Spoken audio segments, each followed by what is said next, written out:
Are you considering buying a salvage yard? In this video, I'm going to show you the best location, best property upgrades, and how to make the most money with your salvage yard. And is it even worth buying one? To buy a salvage yard, you need to get this phone call from Yusuf Amir. After you get this call, head into Maze Bank Foreclosures, and you'll see that we have 5 locations to choose from, 2 properties up north and 3 in the city. So far, we've had 2 weeks of updates, and all of the missions have been down south in the city.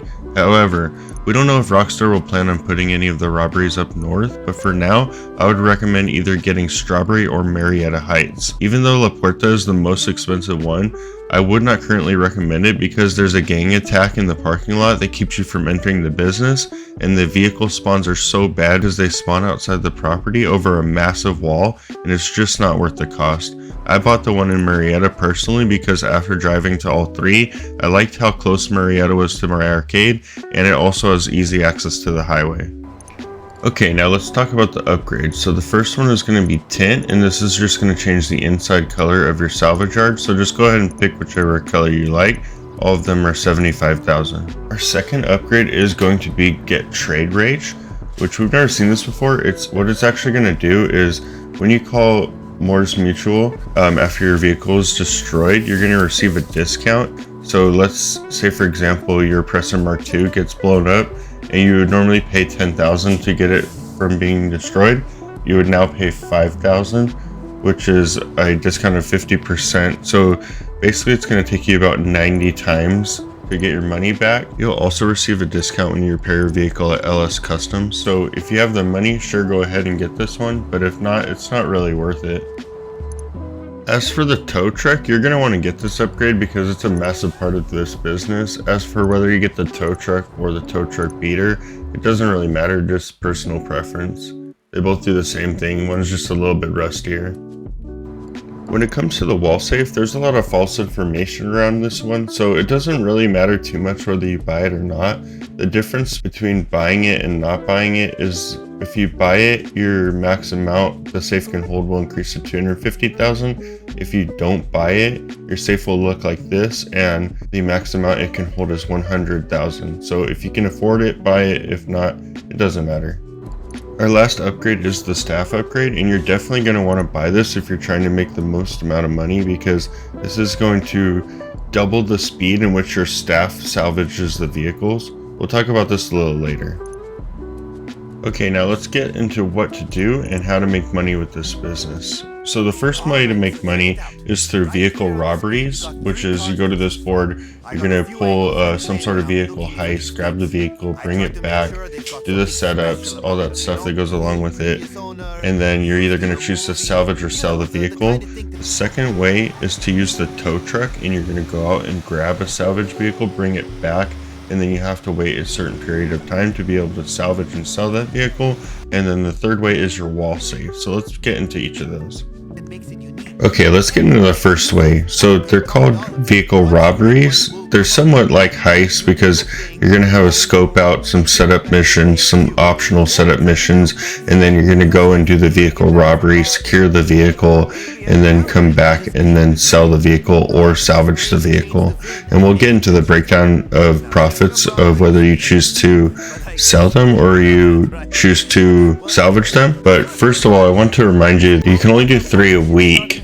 Unfortunately, that's the way Rockstar set it up. So you're going to have a cheap one, a medium one, and an expensive one, and you can only do them once per week each. So now let's get into the actual robbery itself. So, okay, now let's get into the robbery. Setting up a robbery is going to cost you $20,000. And to start, it's going to make you do a scope out mission, just like in a heist. The scope out mission isn't going to be very difficult. All you got to do is take some pictures, send them back, and then you'll have to do some planning work along with some tasks, and then you'll have optional missions if you choose to do them. Normally you'll have 2 mandatory tasks and 1 optional task. The mandatory ones are pretty much things that you're going to need to complete the heist, and then personally I didn't do any of the optional ones. I didn't find them necessary, so I would recommend staying away from the optional ones to save time and make the most amount of money you can. Now, when it comes to your tasks, you're going to have for this one a few mandatory tasks and 1 optional task. The masks are basically going to allow you to have 1 less star in the finale, which I felt was a little unnecessary, so I didn't go for the optional. Also, these tasks are going to be done in free mode, so if you pull up your map, you'll see these green duffel bags on your map right here, and you're going to head over to those areas. And once again, they're pretty easy, so I'm sure you're a good player and you won't have any issues with these. And now once you complete these tasks, we're on to the finale. The finale I thought was pretty easy, even without doing any of the optional tasks or planning work, so I'm pretty sure you won't have an issue with it because you're a pretty good gamer. But the only thing I will suggest is that you can use your own personal vehicles, so if you want to call in a Sparrow or use your oppressor, by all means go ahead and do so. At first I didn't know that you could do this the few times I did the heist, so I actually didn't use my personal vehicle, so it took a little bit longer. So if you want to make more money and do it quicker, then go ahead and use your personal vehicles. Also, when you're done with the finale, there will be 3 optional challenges and they each give 10,000. And if you complete all 3, you get a $20,000 bonus for a total of 50,000 total bonuses. Okay, now you have the car that you got from the burglary, and it takes about 40 to 45 minutes or so. So now you have 2 options. You can either sell it or salvage it. My recommendation is don't ever salvage it because you only get 80% of the value, and by salvaging it, you use one of your salvage bays, and you can only store 2 salvage vehicles. We'll get into that when we talk about the tow truck portion of the business, but my recommendation is to always sell it. By selling it, you make between 250,000 and 400,000 depending on the vehicle in about 40 to 45 minutes. Maybe you could get it down to 40 minutes or a little bit less if you get more efficient. And just in case you're wondering, there is no high demand bonus, so doing it in a public lobby doesn't make you any more money, so I recommend doing it in an invite only session. Also, if you have a friend to help you, you can sell 2 cars at once. Okay, let's talk about the second money making option, the tow truck. If you buy it, there will be a tow truck sitting in your shop. If you hop in it, you can go out and grab a vehicle and bring it back. Easy, right? Well, let's get into the payout because it gets a little more complicated from there. First, there is no instant payout after you bring a vehicle back. How long it takes depends on if you have the staff upgrade. If you have the staff upgrade, it will take 48 IRL minutes. If you don't have the staff upgrade, it will take 96 IRL minutes, or 1 in-game day versus 2 in-game days. Each vehicle you bring back will earn you between 40 and 60k, and staff can take 2 vehicles apart at the same time. So for about 5 minutes of time, you can make about 40 to 60k per vehicle for a max total of about 120k. But we also have to talk about the safe because the safe is linked to the tow truck. So the more missions you do, the more money you make per in-game day or 48 minutes. So I'm gonna throw up this chart on the screen so you can see. Basically, the safe is similar to the nightclub. The safe at the Salvage Yard basically has an invisible bar. We'll call it points for simplicity, and it's equal to popularity that the nightclub has.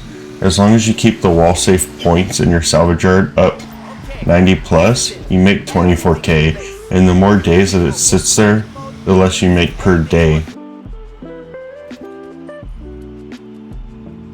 So let's say for every in-game day or 48 minutes, you're doing the 2 tow truck missions and your staff starts taking them apart along with collecting from the safe, you can make up to about 144,000. Is that as good as something like Cow Perico? No, obviously not, but I think it's something worth doing if you enjoy doing it because the vehicle robberies with the tow truck missions and collecting from the safe does make it comparable to something like the auto shop, for example. All in all, I do think the Salvage Yard is a fun way to make money, and it's not terrible when you have vehicle robberies to do. But I wouldn't recommend grinding it once you finish the vehicle robberies. I think there's more profitable ways to spend your time once the robberies have been completed. So if you have extra money, then I say go for it. But if not, don't worry about skipping it and working on other things to build up your empire. Check out this playlist for more GTA videos. I'm coming through, they wanna see what I'm about. Yeah, I got skills, do it for the thrill. I'm on a paper route.